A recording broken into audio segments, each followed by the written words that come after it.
Math care চ্যানেলের পক্ষ থেকে সকলকে সুস্বাগতম। আশা করি তোমরা সকলেই ভালো আছো। আজকে আরেকটি নতুন ভিডিও নিয়ে হাজির হয়েছি। ক্লাস 9-এর অধ্যায় 1 কোষে দেখি 1.2 বাস্তব সংখ্যার যে সংখ্যা রেখায় স্থাপন করা √3, √5, √7, √2 এদের মধ্যে আজকে √2কে সংখ্যা রেখায় কীভাবে স্থাপন করতে হয় সেটি সুন্দরভাবে কোষে দেখাবো।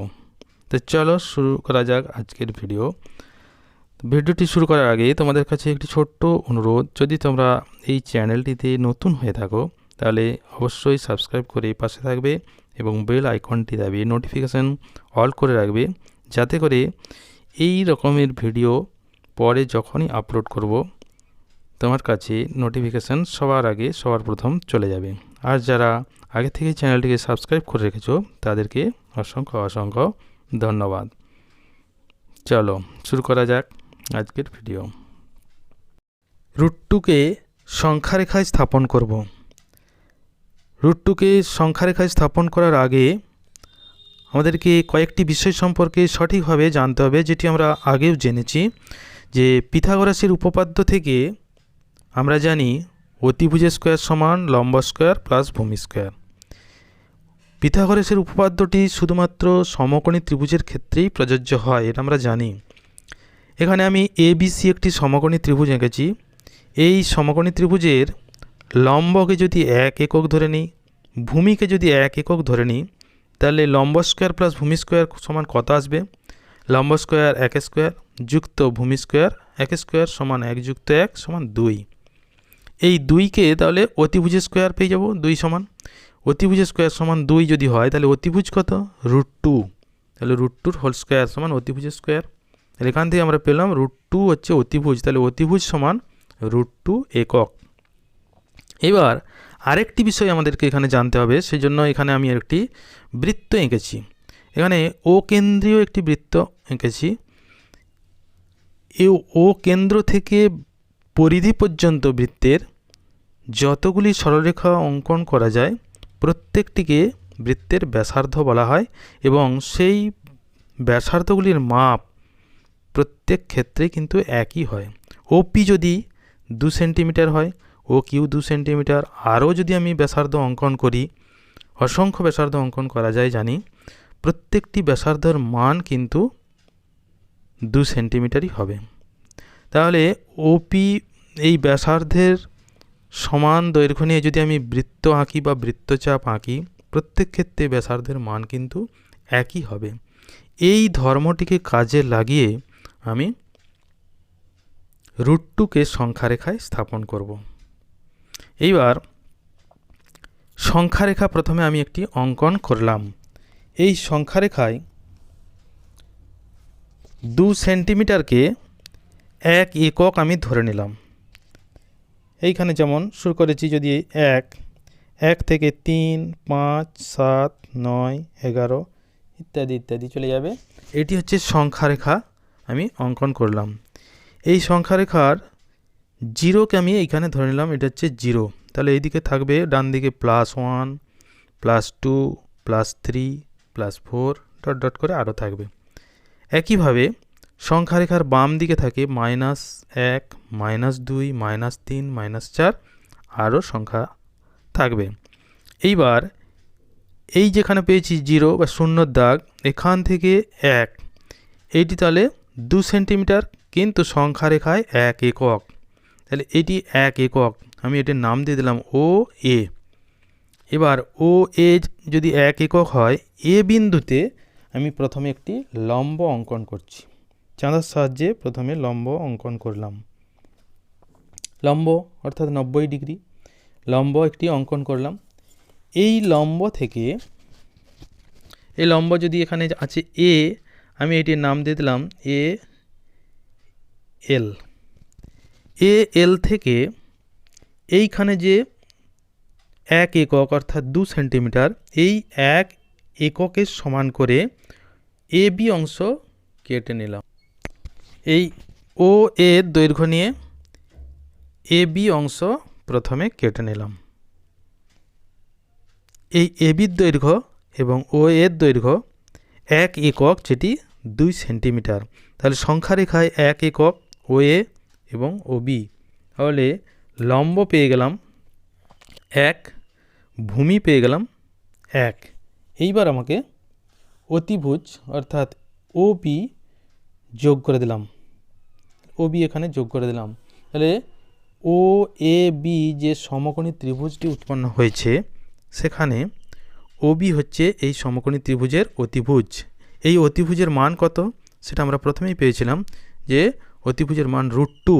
যদি লম্ব 1 একক হয়, ভূমি 1 একক হয়, অতিভুজ হবে √2 একক। তাহলে এটি হচ্ছে √2 একক।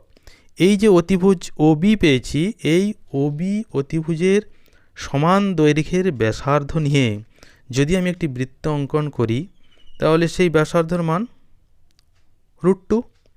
এবার এই ও বির সমান দৈর্ঘ্য নিয়ে আমি একটি বৃত্তচাপ অঙ্কন করছি। ও বিন্দুকে কেন্দ্র করে ও বি ব্যাসার্ধের দৈর্ঘ্যের সমান নিয়ে একটি বৃত্তচাপ অঙ্কন করলাম। এই বৃত্তচাপ সংখ্যারেখাকে কোনো না কোনো বিন্দুতে ছেদ করবে। মনে করছি পি বিন্দুতে ছেদ করেছে। তাহলে এই ও বির ব্যাসার্ধের দৈর্ঘ্য √2 একক। তাহলে ওপি ব্যাসার্ধ ওই বৃত্তেরই, তার দৈর্ঘ্য হবে √2। তাহলে যেমন সংখ্যারেখায় এখানে 0, তারপরে 1, তারপর এখান তাহলে √2, তারপর হবে 2, তারপর 3। তাহলে √2-র মান আমরা পেয়ে গেলাম। ও থেকে পি পর্যন্ত সংখ্যারেখায় ওপির মান √2 একক। তাহলে সংখ্যারেখায় ওপি হচ্ছে √2। যেমন ও এ হচ্ছে +1, আরও যদি এইদিকে যায় তাহলে এটা +2, তারপর +3, এইভাবে চলতে থাকবে। তাহলে ওপি সংখ্যারেখায় √2 মান পেয়ে গেলাম। এইবার আমাকে একটু এখানে লিখে দিতে হবে যে কিভাবে পেয়েছি আর কীটা পেলাম, √2-র মান কত। 2 সেন্টিমিটারকে 1 একক ধরে একটি সংখ্যারেখা অঙ্কন করলাম, যেটি আমি অঙ্কন করেছিলাম। এবার ও এ সমান তাহলে 1 একক। ও এ বিন্দুতে একটি লম্ব অঙ্কন করলাম, যেটি যে এ এল লম্ব। ওই লম্ব থেকে এ বি সমান 1 একক দৈর্ঘ্যের অংশ কেটে নিলাম। এ বি যেহেতু ও এ 1, তাহলে এখানটাও 1 কেটে নিলাম। ও বি যোগ করলাম, তাহলে ত্রিভুজটি পেয়ে যাব।